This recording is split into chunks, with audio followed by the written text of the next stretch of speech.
Well, good morning, everyone. Happy Tuesday morning to you, and welcome back to Morning Musings. My name is Don K. Preston. I'm the president of Preterist Research Institute of Ardmore, Oklahoma. By the way, someone asked me just recently, they said, "Hey, Don, why did you call your ministry Preterist Research Institute when it's only you?" Well, we were just looking for a name. We went through all sorts of names, and well, there is me, myself, and I. Does that count for three? No, but anyway, that's the explanation for that. No technical reason for it. It's just, again, we were looking for a name, something that fit, because I do an awful lot of research. A lot. My days are consumed with research. Okay, anyway, yesterday I shared with you the connection of the dots between Daniel chapter 12 and 1 Corinthians chapter 15. And look, folks, listen once again, very quickly. I don't see how anyone could draw a distinction, a delineation between Daniel 12 and 1 Corinthians 15.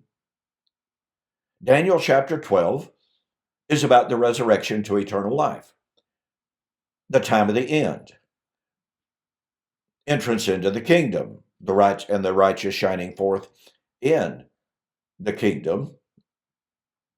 And once again, it's the time of the end, the consummation of the days, the Suntalia Hemeron in the Septuagint of Daniel chapter 12 and verse 13. And it would be when the power of the holy people is completely shattered. 1 Corinthians chapter 15, resurrection to eternal life and incorruptibility, incorruption, entrance into the kingdom, when the power of the holy people be completely shattered, yes, at the end of the law, which was the strength of sin. As I said yesterday, I don't see how anyone could deny those connections. Now then, to connect the dots, notice Daniel 12, 1 Corinthians 15, Revelation chapter 11. Well, what are the dots that connect? Well, notice specifically. 1 Corinthians chapter 15, this resurrection to eternal life and entrance into the kingdom at the time of the end would be at the sounding of the seventh trumpet. At the last trumpet. Okay, Revelation chapter 11. What do we find? The sounding of the last trumpet. Resurrection. The time of the rewarding of the dead. Well, what are the dead going to be rewarded with? Well, the dead, including the prophets, would receive their reward. Wait a minute. Daniel chapter 12, Daniel, who I think we're safe in assuming was one of the righteous, would receive everlasting life at the resurrection. Okay, so Revelation chapter 11, time of the dead, that they should be rewarded. What is the reward of the dead? Everlasting life. Well, so we have 1 Corinthians chapter 15, resurrection at the last trumpet. Revelation chapter 11, at the sounding of the seventh trumpet. Now, you would think that given the constituent elements of 1 Corinthians 15 and Revelation chapter 11, resurrection, eternal life, kingdom, etc., you would think that everyone would agree that these are the same things, but dispensationalism denies that connection. Dispensationalism insists 1 Corinthians 15 is a totally different resurrection from that of Revelation chapter 11. I must confess that the very first time that I ever heard that, I was a little bit flummoxed. I was like, what? Where did this come from? How can anybody even think about making that argument? And so, if you are a dispensationalist And if you make that argument that there is a distinction in time, by the way, is there a distinction in manner or result between resurrection to eternal life in 1 Corinthians 15 and resurrection to eternal life in Revelation 11? Is there a difference between the kingdom of 1 Corinthians chapter 15 and Revelation chapter 11? I just failed to see it. So anyway, just recently, in preparation for making this video, I got on good old Google, and I asked the question, is the last trumpet of 1 Corinthians 15 the same as the seventh trumpet of Revelation chapter 11? Now, I got to tell you, about a gazillion websites were made available, so I just looked at a representative number that I felt, and because I looked through, I don't know, 8, 10, maybe 15 sites, and I wanted to make sure that the sites that I was going to reference were representative of the majority view in dispensationalism. And to the very best of my ability, and like I said, I didn't look at 100 websites. I don't think it was necessary. My personal engagement with dispensationalists down through the years confirms what I was reading, okay? So what I'm about to share with you are some of the reasons offered by dispensationalists to delineate between the last trumpet of 1 Corinthians chapter 15 and the seventh trumpet of Revelation chapter 11, 15. Now, why is this important? Well, it's clearly important because if Revelation chapter 11, verse 15 and following is 1 Corinthians chapter 15, then guess what? Since we have fully established the connection between Daniel chapter 12 and 1 Corinthians 15, that means Revelation chapter 11 is Daniel chapter 12. And by the way, we've already proven that. Okay. But that means that Revelation 11 and 1 Corinthians 15 were fulfilled in AD 70. Okay, so I have copied and pasted and printed off some of the reasons why dispensationalists claim that 1 Corinthians 15 and Revelation 11 cannot be the same resurrection. So let me read to you. Quote, Paul was intimating that the Feast of Rosh Hashanah pictures the rapture of the church. All 7 feasts on the Jewish calendar picture aspects of God's redemptive plan, starting with Passover, ending with the Feast of Tabernacles. The Feast of Rosh Hashanah pictures the moment of the church's resurrection, also called the rapture. Now, mind you, in dispensationalism, the rapture is not the second coming. The rapture takes place 7 years before the second coming in the dispensational paradigm. And so this writer continues, the Feast of Rosh Hashanah pictures the moment of the church's resurrection, also called the church, which is why a trumpet is blown during the feast. The Tekaya Gadola is a prophetic picture of the trumpet that will blow at the time of the church's resurrection. On the other hand, the trumpets of the 7 trumpet judgments are an announcement blown by angels in heaven during the latter half of tribulation.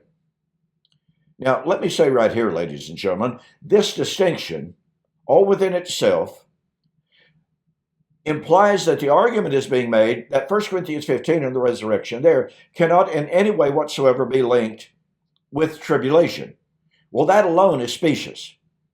Everywhere in the Old Testament, everywhere, resurrection and tribulation are linked, particularly in the prophetic books. Just a thought. Anyway, these 7 trumpets in Revelation are signals to warn unbelievers of impending judgment. Those judgments will be the final opportunities for unbelievers on earth in tribulation to be saved before the final wrath of God is poured out on earth in the bowl judgments. How do we know? These trumpets are not the one Paul was referencing in 1 Corinthians 15, because the historical order of authorship for the New Testament books precludes the possibility that these are the same judgments or same trumpets. Paul's first letter to Corinth refers to the last trumpet, and his use of the article "the" indicates Paul expected his audience to know and recognize this particular trumpet blast. This wasn't some trumpet, it was the trumpet. So Paul must be referring to a trumpet already known to his readers in the day he wrote 1 Corinthians 15. For that reason, Paul could not have meant the trumpets described in the trumpet judgments of Revelation, because the book of Revelation wasn't written and revealed to the church until 40 years after Paul's death. Well, that's patently false. Paul wrote in approximately 57, and this individual is taking the dating of Revelation as in the 90s. That's false. Nonetheless, to continue, no one in Paul's day could have known that trumpet judgments were a part of God's plan for tribulation when Paul referred to the trumpet.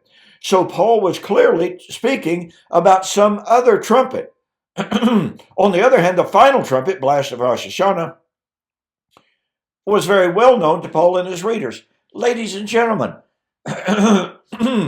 this is one of the most presumptive arguments you will ever make. The church at Corinth was intimately familiar with Rosh Hashanah, right? What did Rosh Hashanah trumpet? The judgment, atonement, resurrection. Listen, Alfred Edersheim and virtually all Jewish scholars acknowledge there were 7 trumpets to announce, this series of feasts. What did the last trumpet blown on Sukkot, i.e., the Feast of Harvest, which typified resurrection? In other words, the 7th trumpet did not blast strictly for judgment. Certainly not the last trumpet. Pardon me. Don't like the way it's feeling. So the reality is, ladies and gentlemen, first of all, the reality is Paul's talking about the trumpet and the resurrection. The trumpet, the last trumpet, would have been, as acknowledged here, the trumpet blast, not only for Rosh Hashanah, but since it's the last trumpet, it's associated with Sukkot, which was resurrection. So implicitly, when Paul says the last trumpet, he's referring to not only, you see, you can't restrict the trumpets to Rosh Hashanah. It's just not historical. So you have the sounding of the last trumpet for the resurrection, and you have the sounding of the 7th trumpet for the resurrection. Where's the distinction? And the argument, ladies and gentlemen, the argument that Paul's audience could not have known about the 7th trumpet because Revelation was written 40 years later, I have to say, seriously? Listen, ladies and gentlemen, Revelation chapter 11, 15 and following is about the sounding of the trumpet for the resurrection. That is the feast days. It's the consummation of the feast days. Now, I'm out of time for today. I'll pick this up on tomorrow, okay? And I'll share with you from another website the reasons why, or the reasons being offered for delineating between the last trumpet and the 7th trumpet.